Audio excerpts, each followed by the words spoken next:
Sure. Do I think they can take care of the football? Yes. Do I think they can do all that and stop shooting themselves in the foot with dumb penalties? Maybe. Well, do I think all that can happen and then they're all of a sudden going to learn how to open up holes in the running game? Protect the passer? Rush the passer? All these things have to go right for them to even have a chance. And then you have to go to the other side and you have to say, are you going to count on Michigan turning the ball over? Are you going to count on their secondary just to decide not to cover this week?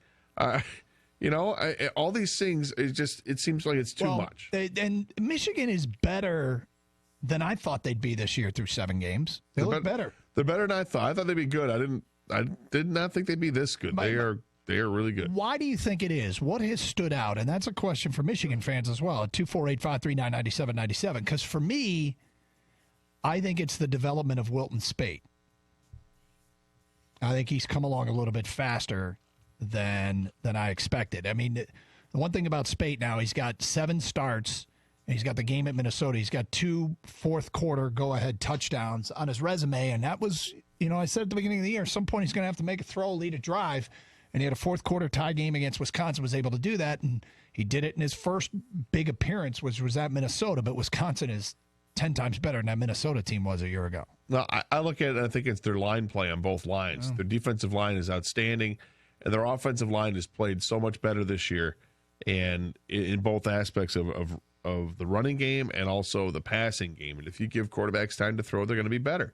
And they've made it a comfortable transition for Wilton Speight, and he has played well. 248-539-9797. Let's get back to your phone calls. We go to Lou in Westland. Hi, Lou. Hey, how's it going? I got 3 things right off the top of my head.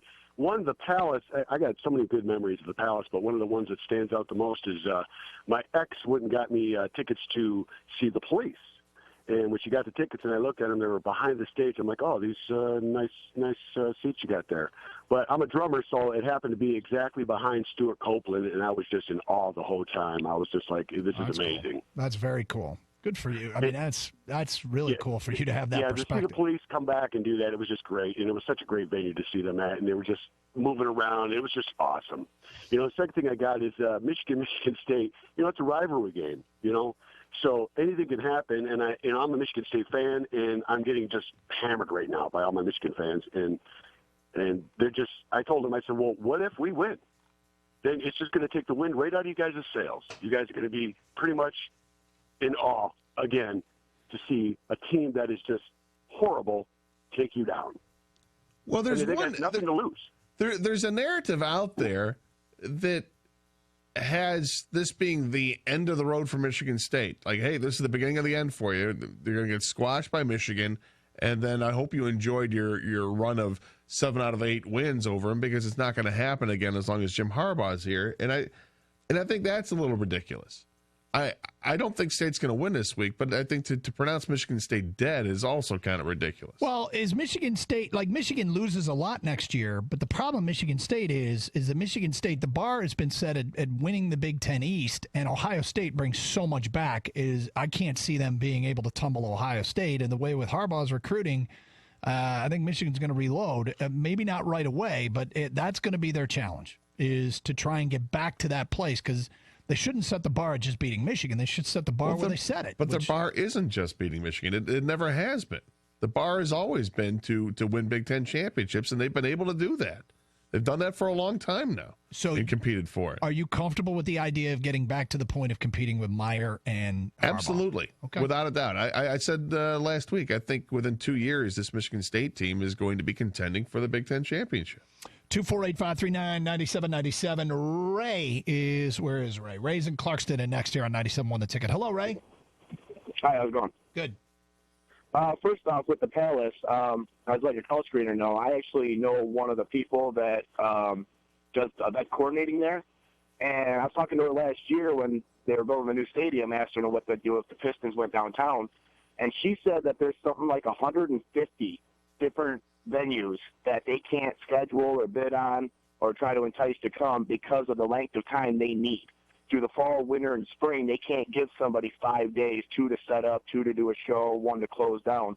because they can't coordinate it within the Pistons schedule. Okay, so I hold do on. believe the Palace will be fine. Just clear this up. You said 150 venues. You mean 150 acts that they couldn't I'm sorry. Yeah, I'm sorry. Events. I'm sorry. Events and acts that they couldn't book because they couldn't get the Palace for long enough. Yeah, like for example, like the circus, when that comes, they need 2 days to set up, and they do it for 3 days, and they need 2 days to close down. They can't schedule something like that in the fall, winter, or spring unless it's during the All-Star break, which you've seen before, or right before the season. Right after the season, you'll see like larger events. But I guess there's a lot. It's basically the same thing with Cobo. They could have had 200 more events to bid on, but they couldn't because they were never big enough before the renovation. That would be interesting. So I do believe the Palace will be fine. I hope you're now, right. As far as Michigan and Michigan State, it has nothing to do with the players on the field. It has nothing to do with the rivalry game. Michigan State's going to win this game because they're destined to continue to break every piece of my heart. For the last year, not scoring against Alabama, losing to Middle Tennessee State, they are destined to break the rest of my heart by taking Michigan out of national championship contention. All right, Brian. So you root for both teams, is that right? I've been following them both since I delivered papers at 8 years old. I love them both. I watched more Michigan growing up because Michigan State was never on TV, but now I'd be in the garage with my dad, listening to the games on the radio. I've never loved one more than the other. When they're both in contention like last year, I didn't even want to watch that game. I did, and I'm glad it ended the way it did. Michigan State outplayed them. Michigan won the game. Michigan State pulled it off at the end. I couldn't go back or forth either way. So I want an interception and a touchdown on every pass. Your whole point here is Michigan's got a chance to win the national title, and that's what you want to happen. But oh, absolutely. I'm a Michigan boy. I mean, Alabama, Auburn, USC, Cal, Florida State, Miami. I don't want those states to win. I want the state of Michigan to win the national championship. Okay, fair enough. It was a little bit confusing there for a while, but 248-539-9797, ticket text 97136. I hope he's right about the Palace and Axe being able to, because I'd hate to see the building go to waste. Hey, I got 3 kids at home and they're young now, but I know college is right around the corner, and it is expensive.